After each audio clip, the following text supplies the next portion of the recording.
bersandiwara, mengapa kita bersandiwara? Ya, masih saling sila, masih membahas mengenai Setia Novanto yang akan bongkar kasus korupsi IKTP. Tadi mungkin ada penjelasan ya, tadi sempat Over menjelaskan juga mengenai perbedaan tadi ya dakwaannya, silakan. Oh ya gini, kesulitan di dalam praktek karena adanya GC ini yang dituangkan Surat Edaran Mahkamah Agung nomor 04 ini, ya kan dia dinyatakan orang yang bisa GC itu adalah harus pelaku dan bukan pelaku utama. Yeah. Nah, hanya di dalam KUHP itu, ya kan, tidak dibedakan antara pelaku utama atau tidak. Kalau misalnya tindak pidana dilakukan lebih dari satu, pasti harus menunjukkan pasal 55, ya, deal naming, penyertaan. Nah, di dalam pasal 55 itu ada dua bentuk, ya. Pasal 55 ke 1, dia sebagai pelaku, dader, ya kan. Pasal 55 kedua itu turut serta, atau dia ikut membantu, mede dader, mede plehen, ya, pleher kalau misalnya, atau dader atau pleher itu loh, ya. Nah, sehingga ketika ini dimasukkan nggak cocok, ya kan? Tadi saya tahu dalam off air dikatakan bahwa didakwakan itu adalah pasal 55 ke 1, jadi dia pelaku pasti. Nah, sekarang apakah ada intelektual ini? Bukan, karena ini penyertaan. Jadi karena ada penyertaan, jadi orang yang kena ini kan bukan turut melakukan atau membantu. Yang lain misalnya kita nggak yang disebutkan nama-nama itu. Mencari apakah ini memang pelaku, tapi ingin dicari dibuktikan apakah dia pelaku utama atau. Bukan. Kalau misalnya dia turut melakukan, oke, kemungkinannya dia yang membantu atau pelaku, ya kan? Ya, ini itu loh. Nah, sekarang yang menjadi kesulitan yang saya katakan, karena KUHP itu tidak membedakan pelaku utama atau pelaku biasa saja penyertaan kayak gitu, karena dibilang dader ke penyertaan gitu loh. Karena itu agak tidak cocok menurut pendapat saya, sulit, bukan nggak sulit, karena di dalam KUHP itu tidak ditentukan dia ini sebagai pelaku utama, ya, intelektual dader, dia cuma disebutkan pelaku aja, atau dia turut melakukan bersama-sama gitu loh, ya kan. Nah, jadi yang saya katakan ini agak kesulitan, ya. Mungkin nanti kalau KUHP yang baru, ya mungkin mumpung sekarang belum ini, harus dibedakan penyertaan itu di naming ini, ya, mesti ada kan pelaku utama atau tidak ini. Ini. Nah, sekarang kalau kita mendengar keterangannya Pak Febri tadi, yang kita coba tanya tadi oleh Dasril tidak dijawab dengan jelas, dia nggak mau menjelaskan karena memang mungkin ini. Kita menyatakan bahwa kemungkinan apa yang disampaikan ke KPK itu bukan hal yang baru. Ya, tidak ada yang ini gitu loh. Ini seolah-olah menjadi pembelaan gitu loh. Ini yang kita apa namanya, pembelaannya Pak Setnov aja. Ya, kalau kita dengar ya, karena dibilang apa namanya ini.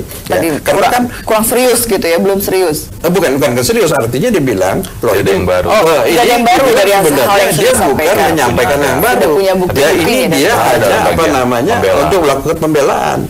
Nah, ini jadi kita nggak tahu, makanya ya apa itu kita nggak tahu ya, tapi mungkin Bung Dasril ini nggak mau menyebutkan karena dia harus menjaga rahasia gitu ya.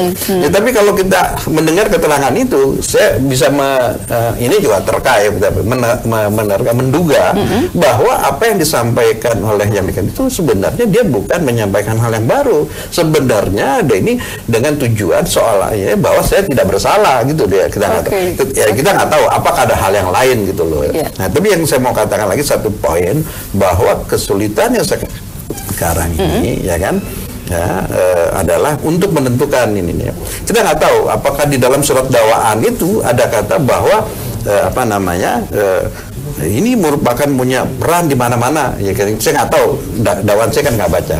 Tapi kalau misalnya saya dengar tadi keterangan Febri bahwa kenapa Agustinus itu dinekan, mungkin persepsinya dia bukan tokoh yang figur yang penting gitu loh ya. Sehingga padahal kalau dengar kita cerita, dia kan dari pertama persiapan udah ikut, dia kemana-mana, sampai yang meninggal pun dia kenal ini, sampai di ini.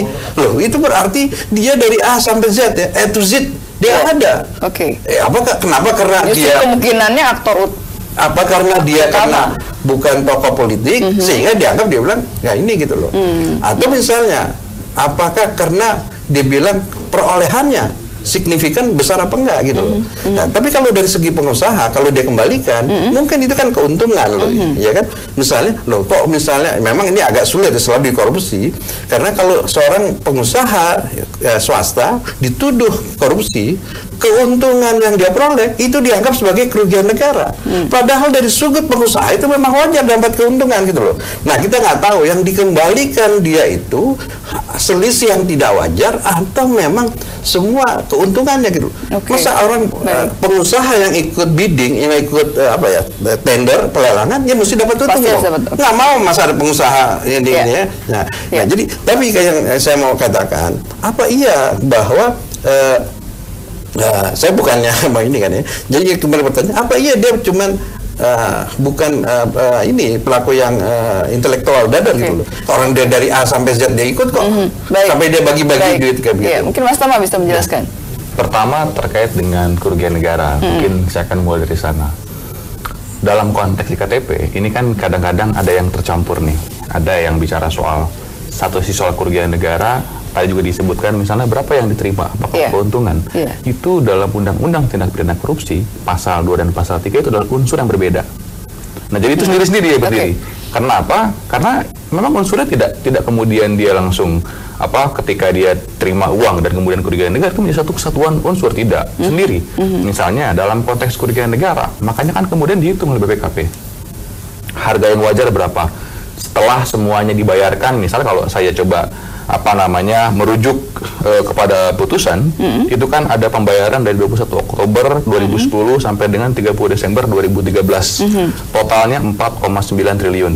Itu sudah dihitung misalnya pajaknya berapa, harga pada waktu itu berapa. Jadi benchmarking harga dilakukan. Nah, itu yang kemudian dikejar, berapa state loss-nya. Jadi kalau ada pertanyaan, sesuai nggak dengan putusan nyata nggak? Iya, memang itu dihitung state loss kerugian negara. Makanya kemudian expert dihadirkan. Nah, dalam perkara Irman dan perkaranya Sugiarto itu kan juga diuji di sana. Misalnya dari 2,3 triliun itu adalah dari mana sih? Itu selisih dari 4,9 triliun pembayaran dari Oktober 2010 sampai dengan Desember 2013 yang kemudian dihitung lagi ada sekitar 7 item. Misalnya item 1 soal kewajaran harga kepingannya. Yang kedua misalnya real distribusi berapa. Yang ketiga misalnya real cost dari pengadaan software berapa. Yang keempat hitung lagi misalnya soal afisnya, L1-nya. L1 ini adalah perusahaannya yang Yohanes Marlim meninggal di LA. Itu berapa state loss-nya. Jadi komponen-komponen item itu dihitung yang kemudian ini potensial sekian, ruginya bukan potensial tapi state loss sekian.